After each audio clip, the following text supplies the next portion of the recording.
Good afternoon, all of you. Hope you must be healthy, safe and observing Lockdown 3. आज मैं आपके साथ हूँ हिंदू के आज के एक नए एडिटोरियल बैक होम के साथ, जिसमें चर्चा की गई है कि कल से शुरू हो रहा है बाहर फंसे हुए जो हमारे भारतीय लोग हैं, जिन्हें हम प्रवासी भारतीयों के नाम से जानते हैं, उन्हें देश में लाने की प्रक्रिया शुरू होने वाली है। तो उससे रिलेटेड एक बहुत ही अच्छा एडिटोरियल आज हिंदू में प्रकाशित हुआ है, जिसका डिस्कशन मैं आपके साथ करूंगा। सबसे पहले वैसे वर्ड्स जो पहले के एडिटोरियल्स में डिस्कस हो चुके हैं और जो आज के एडिटोरियल में भी हैं, पहले हम उसकी बात करते हैं। पहला वर्ड है स्ट्रैंडेड। ये वर्ड मैंने पहले आपके साथ डिस्कस किया है। जब आदमी कहीं फंस जाता है तो फंसे हुए के लिए हम लोग वर्ड यूज़ करते हैं स्ट्रैंडेड। एक और वर्ड होता है स्ट्रैंडेड के साथ साथ स्टक भी वर्ड का जिक्र किया गया था उस समय। दोनों में डिफरेंस है। स्ट्रैंडेड तब होता है जब उसको मूव करने के लिए उसके पास कोई साधन नहीं होता, और स्टक तब होता है जब मूव करने का साधन तो है लेकिन किसी अन्य कारण की वजह से वो फंसा होता है। जैसे अभी के लोग जो बाहर फंसे हुए हैं, वो उनके पास साधन नहीं है कि वो इंडिया पहुंच पाएं, और कभी कभी ट्रैफिक जाम में हम लोग स्टक हो जाते हैं अपने व्हीकल्स में। व्हीकल होता है चलने के लिए लेकिन हम आगे नहीं बढ़ पाते, तो वहाँ पे हम लोग वर्ड यूज़ करते हैं स्टक। दो वर्ड यहाँ पे और समझना पड़ेगा इस एडिटोरियल को ठीक तरह से समझने के लिए। एक वर्ड है एक्सपैट्रिएट और दूसरा वर्ड है एक्सपैट्रिएट और दूसरा वर्ड है रीपैट्रिएशन। एक्सपैट्रिएट हम उन लोगों को कहते हैं, हिंदी में इसके लिए वर्ड है प्रवासी। वैसे लोग जो अपना देश छोड़कर विदेशों में जाते हैं, वहाँ पे काम करते हैं और वहाँ पे अपनी जीविका चलाते हैं, तो उनको हम लोग कहते हैं एक्सपैट्रिएट। और एक और टर्म है रीपैट्रिएशन। रीपैट्रिएशन एक ऐसा प्रोसेस है जिसमें विदेश को छोड़कर आदमी वापस स्वदेश लौटता है। This process is called repatriation. ये अगर क्लियर होगा तो पैसेज को समझने में ज़्यादा दिक्कत नहीं होगी, क्योंकि ये वर्ड्स बीच बीच में यूज़ किए गए हैं इस एडिटोरियल में।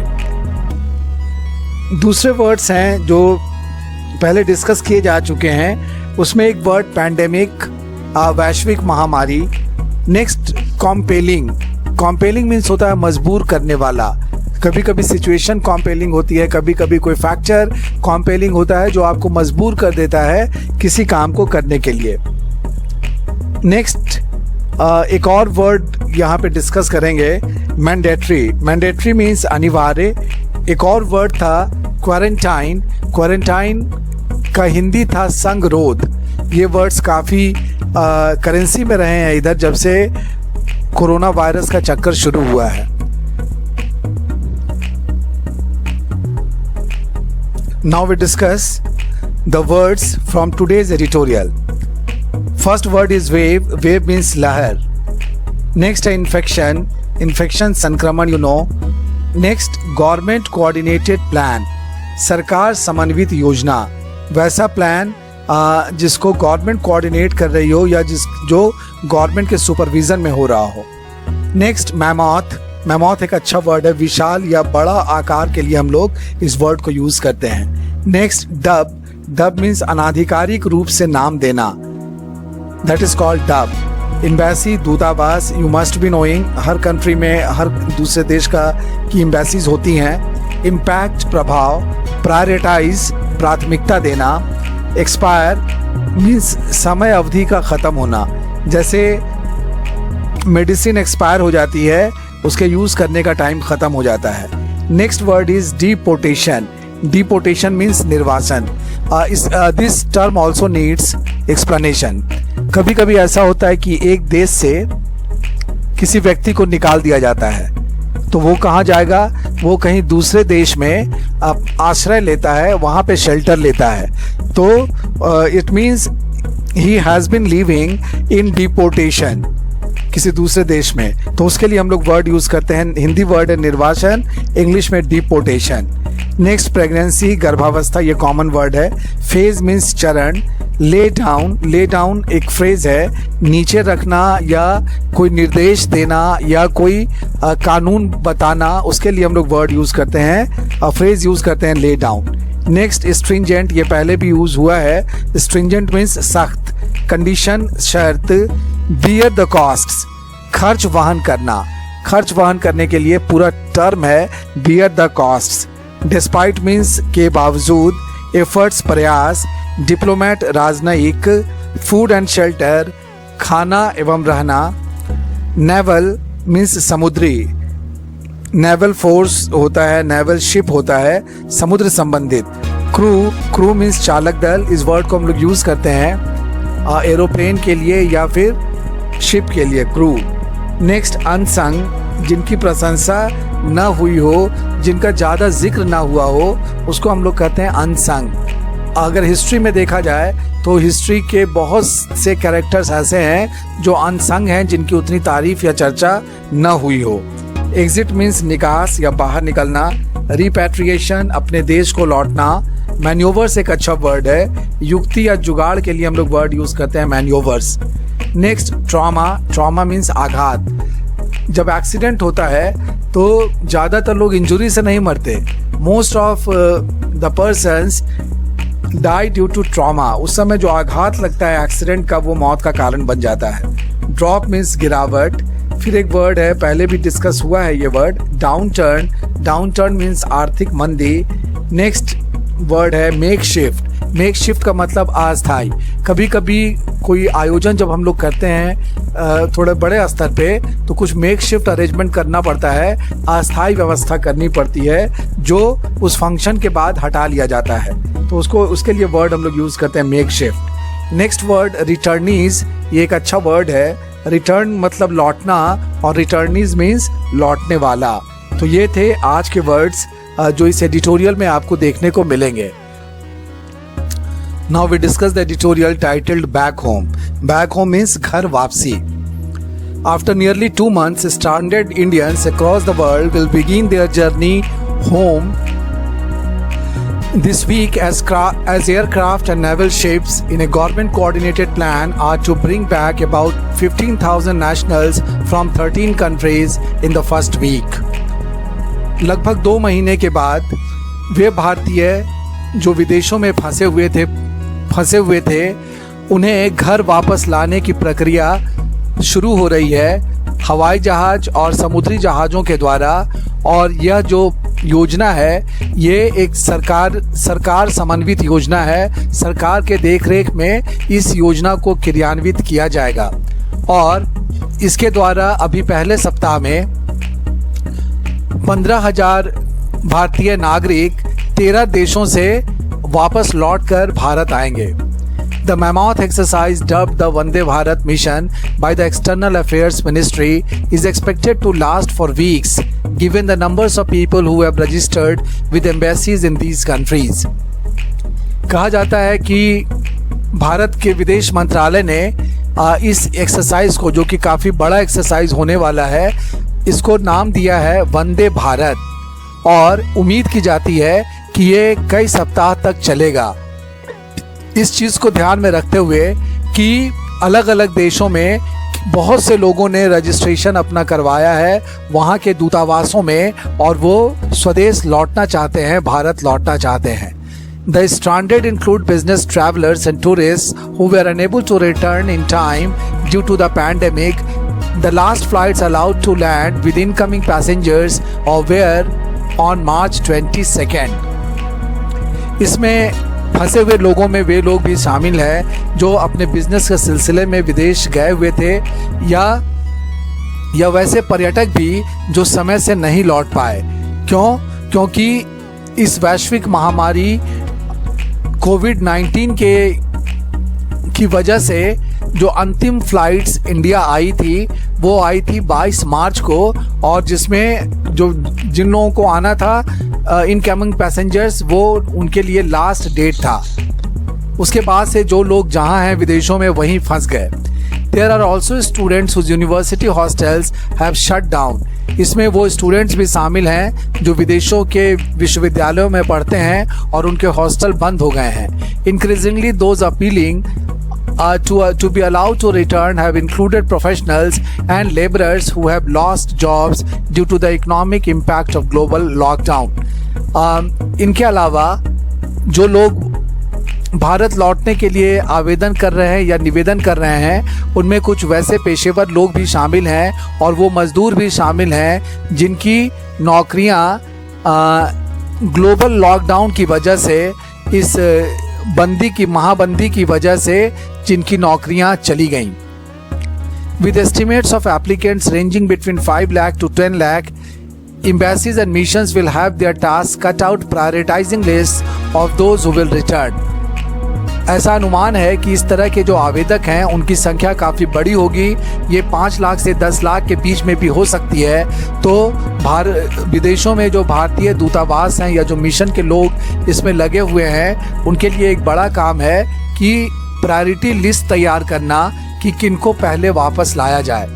According to the standard operating procedures released by the Home Ministry, only those who have compelling reasons to return. Bharat के गृह मंत्रालय ने इस क्रियाविधि के लिए एक निकाला है स्टैंडर्ड ऑपरेटिंग प्रोसीजर्स, और उसमें ये बात साफ लिखी है कि पहले उन लोगों को वापस लाया जाएगा जिनके पीछे बहुत मजबूरी है और जिनको वापस लाया जाना ज़रूरी है. इसमें इस सूची में जो नाम है किन लोगों को वापस लाया जाना है, उनमें वे लोग हैं जिनके वीज़ा की समय अवधि ख़त्म हो रही है, या वे लोग जो डिपोर्टेशन फेस कर रहे हैं, मतलब देश निकाला जिन लोगों को दिया गया है और विदेश में भी उनका रहना मुश्किल हो गया है, वैसे लोग.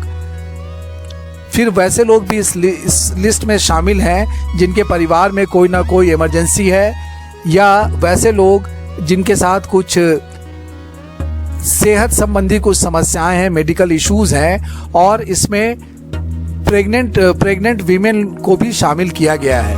साथ ही साथ इसमें वैसे स्टूडेंट्स भी हैं जिनके रहने की व्यवस्था वहाँ पे गड़बड़ हो गई है, जिनके पास रहने के लिए एकोमोडेशन नहीं है. इन लोगों को प्रथम चरण में वापस लाया जाएगा, और प्रथम चरण में वापस आने वाले सिर्फ भारतीय नागरिक ही होंगे फिलहाल. In addition, the government has also laid down stringent conditions which include mandatory institutional quarantine for 14 days. लाने की सुविधा तो इन लोगों को मिल जाएगी, अपने देश में वापस आने की सुविधा इन लोगों को तो मिल जाएगी, लेकिन सरकार ने अपने तरफ से ऐसे लोगों के लिए बहुत सख्त शर्तें भी रखी हैं, जिसमें 14 दिनों का मैंडेटरी क्वारंटाइन भी शामिल है. अगर वो लोग भारत आएंगे तो इन्हें पहले 14 दिन किसी इंस्टीट्यूशन में सरकार के द्वारा 14 दिनों के लिए क्वारंटाइन में रखा जाएगा. All those returning will also bear the cost for travel arrangements and accommodation. साथ ही साथ जो लोग यहाँ पे भारत आएंगे उन लोगों को अपने आने का खर्च देना पड़ेगा, किराया भाड़ा देना पड़ेगा, और फिर रहने की जो व्यवस्था होगी उसका भी खर्च वहन करना पड़ेगा. Now we come to the second paragraph. इसमें कहा गया है, Despite these, the returnees will no doubt be grateful to the government for its efforts. हालांकि ये खर्चे उन्हें उठाने होंगे, लेकिन इसके बावजूद जो लौटने वाले हैं उनको भारत सरकार के प्रति आभारी होना पड़ेगा, जितने प्रयास भारत सरकार ने अपने तरफ से किए हैं. Indian diplomats who have helped keep them informed, और इन्हें उन भारतीय राजनयिकों के प्रति भी कृतज्ञ होना चाहिए जिन लोगों ने इनकी मदद की, इन्हें बराबर इन्फॉर्म्ड रखा कि भारत सरकार आपके लिए क्या कर रही है. साथ ही साथ इन लोगों के विदेशों में खाने और रहने की व्यवस्था की, and also to airline and naval cruise. साथ ही साथ इन लोगों को आभारी होना चाहिए वायुयान और समुद्री जहाज़ों में जो चालक दल है या उससे जुड़े हुए जो लोग हैं जो इन्हें लेकर भारत आएंगे despite the risk of infection, इस बात की बिना परवाह किए हुए कि वो संक्रमित हो सकते हैं. The efforts required by unsung diplomats and officials have been made all the more difficult by India's stringent lockdown and the government's decision not to allow its own nationals to return, even as about 60,000 foreign nationals were flown out during this period. विदेशों में जो भारत के राजनयिक हैं या जो अधिकारी embassies में ड्यूटी पर हैं, उन लोगों के लिए बहुत ही मुश्किल समय था। क्योंकि भारत में बहुत सख्त लॉकडाउन चल रहा था और साथ ही साथ सरकार का यह निर्णय था कि विदेश से किसी को भी भारत नहीं आना है। और वो भी वैसी परिस्थिति में जब 60,000 विदेशी लोग, जैसे मानिए कि कोई जापान में है और अमेरिका का आदमी है, तो वैसे 60,000 जो लोग थे वे अपने अपने देश चले गए थे।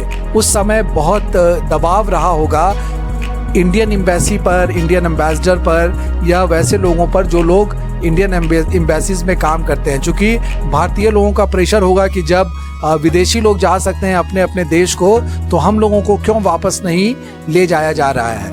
As the government plans its exit from the lockdown as well as its repatriation maneuvers, it is necessary to consider putting in better systems so that it does not have to repeat the trauma of keeping Indian citizens stranded outside the country for extended periods away from their families. ये एक अच्छा sentence है। सरकार जहाँ तो एक तरफ योजना बना रही है अब इस लॉकडाउन से बाहर निकलने का, साथ ही साथ रिपैट्रिएशन मैन्यूवर, साथ ही साथ विदेश में फंसे हुए लोगों को देश में लाने का जुगाड़ भी किया जा रहा है। ऐसी परिस्थिति में ये ज़रूरी है कि हम लोगों को इस पर भी ध्यान रखना चाहिए कि कुछ बेहतर सिस्टम डेवलप किया जाए ताकि ज़्यादा से ज़्यादा भारतीय नागरिकों को जल्दी से जल्दी भारत ले आया जाए, ताकि वो इस मानसिक पीड़ा से बच जाएं कि अपने देश वापस लौटना है और वो लौट नहीं पा रहे हैं। It is necessary that quarantine facilities are identified or makeshift centers built to deal with the large numbers of people who may need to return. और इसके लिए ज़रूरी है कि विदेशों से स्वदेश लौटने वाले लोगों की संख्या चूँकि ज़्यादा बड़ी होगी, इसीलिए वो क्वारंटाइन वाली जो सारी फैसिलिटीज़ है वो दुरुस्त रखी जाए। और साथ ही साथ मेकशिफ्ट सेंटर्स, अस्थाई सेंटर अगर क्वारंटाइन के लिए बनाना है तो उसको भी आइडेंटिफाई करके रखा जाए कि अगर ज़रूरत पड़े तो उस सेंटर को मेकशिफ्ट सेंटर में कन्वर्ट किया जा सके। In particular, the government needs to prepare for both a possible second wave of the novel coronavirus as well as a rapid increase in Indian expatriates needing to return given the drop in oil prices in West Asia and the downturn in global economies. अगर विशेष रूप से बात की जाए तो सरकार को इस चीज़ की ज़रूरत है कि वो अपने को तैयार रखे दोनों चीज़ों के लिए। पहली जो है वो संभावना इस बात की है कि विदेशों से जब लोग आएंगे तो हो सकता है कि नोवेल कोरोना वायरस के संक्रमण का दूसरा दौर भारत में शुरू हो सकता है। सरकार को इसके लिए अपने को तैयार रखना पड़ेगा, सारी व्यवस्थाएं दुरुस्त रखनी पड़ेंगी। और दूसरा, इस चीज़ के लिए भी तैयार रहना पड़ेगा कि भारतीय जो विदेशों में फंसे हुए हैं वो बड़ी संख्या में भारत आ सकते हैं और इसके पीछे उनकी मजबूरी भी है। गिरते हुए तेल कीमतों में जो गिरावट आई है वो एक वजह है इन लोगों के वापस लौटने की, इन लोगों के बेरोज़गारी की। और साथ ही साथ दुनिया भर की अर्थव्यवस्था में जो मंदी आई है उसके वजह से भी बहुत लोगों की नौकरियां चली गई हैं और भारत लौटने के सिवा उनके पास अब कोई विकल्प नहीं है। तो ये था आज का एडिटोरियल बैक होम या घर वापसी। और अगर हम इसके जिस्ट की बात करें तो यहाँ पे लिखा हुआ है, as India brings back stranded expatriates, भारत अब विदेशों में फंसे हुए लोगों को वापस ला रहा है। It must guard against a new wave of infection. इसीलिए भारत को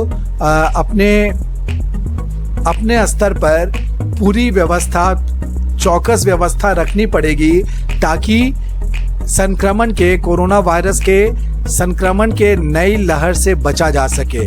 तो this was a very good and pertinent editorial given in today's the Hindu, जो कि मैंने आपके लिए डिस्कस किया। Hope you must have enjoyed the discussion.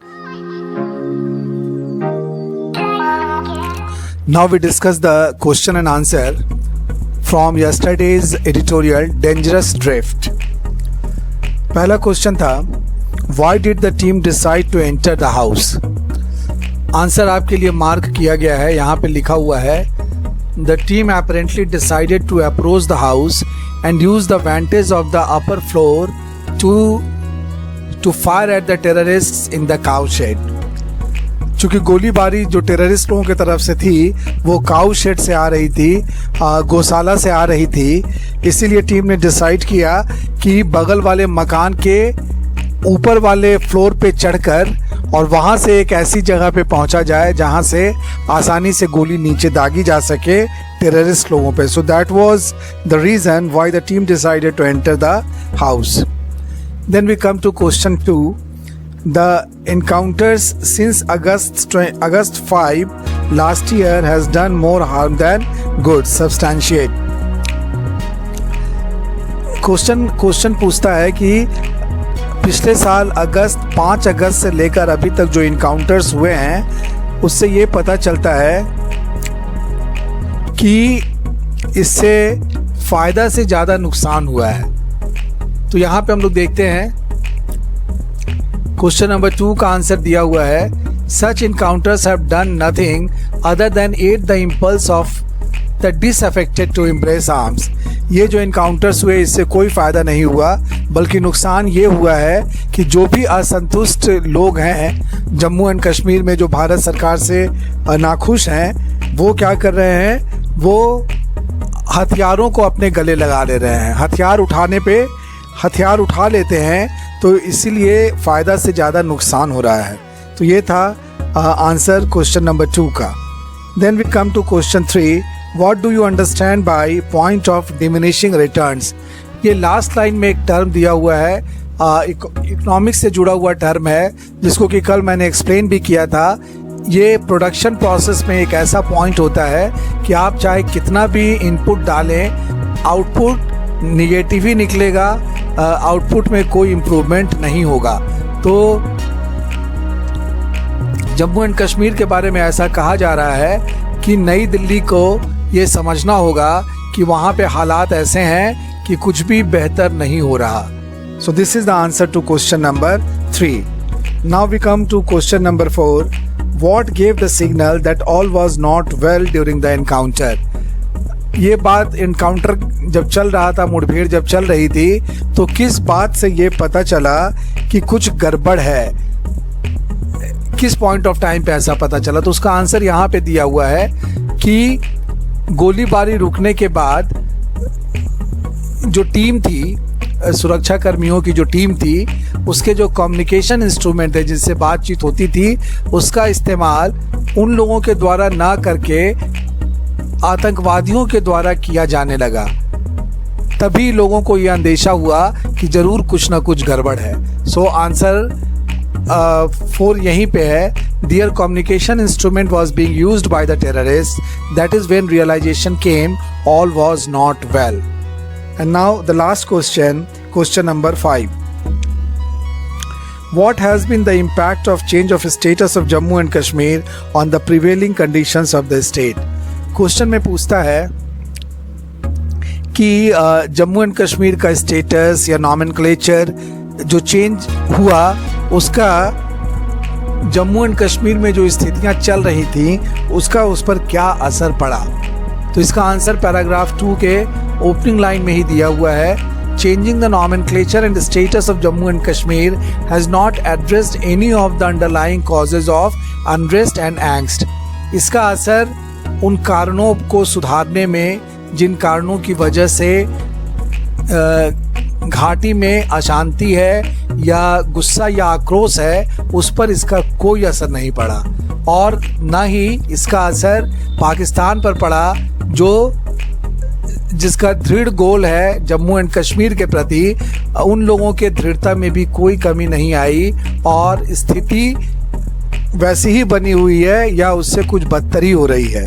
So these where the 5 questions based on this editorial, और उसके आंसर्स आपके सामने रखे गए, अंडरलाइन किए गए। आपने अपने लेवल पर भी जो आंसर किए होंगे वो भी यही आंसर होंगे। ये वाला exercise at the cost of reputation I once again retreat, ये एक्सरसाइज बहुत ही यूजफुल एक्सरसाइज है और कॉम्प्रहेंशन पे कमांड करने के लिए बेहद ज़रूरी है। उम्मीद है कि आपको इसका फ़ायदा मिल रहा होगा। अगर आपको मेरा ये सेशन पसंद है, अच्छा लगता है, तो मेरी आपसे गुजारिश है कि इस चैनल को लाइक कीजिए, शेयर कीजिए और ज़्यादा से ज़्यादा लोगों के बीच में सब्सक्राइब कीजिए ताकि ये फ़ायदा ज़्यादा से ज़्यादा लोगों तक पहुंच पाए। कल हम फिर आपसे मुखातिब होंगे एक नए एडिटोरियल के साथ द हिंदू के। आजकल तो ऐसा हो गया है कि जब सुबह मैं उठता हूँ तो सबसे पहले चेक करता हूँ कि हिंदू में आज कौन सा एडिटोरियल है और बड़ा एक्साइटमेंट होता है कि आज एक अच्छा एडिटोरियल मैं अपने सब्सक्राइबर्स के साथ, अपने व्यूवर्स के साथ डिस्कस करने जा रहा हूँ। ये एक नई तरंग, एक नई उमंग मेरे मन में इन दिनों पैदा हो गई है। उम्मीद है कि ये निरंतर जारी रहेगी। आप लोगों का सहयोग हमेशा मिलता रहेगा। कल फिर मिलेंगे, तब तक के लिए good bye, take care, stay healthy.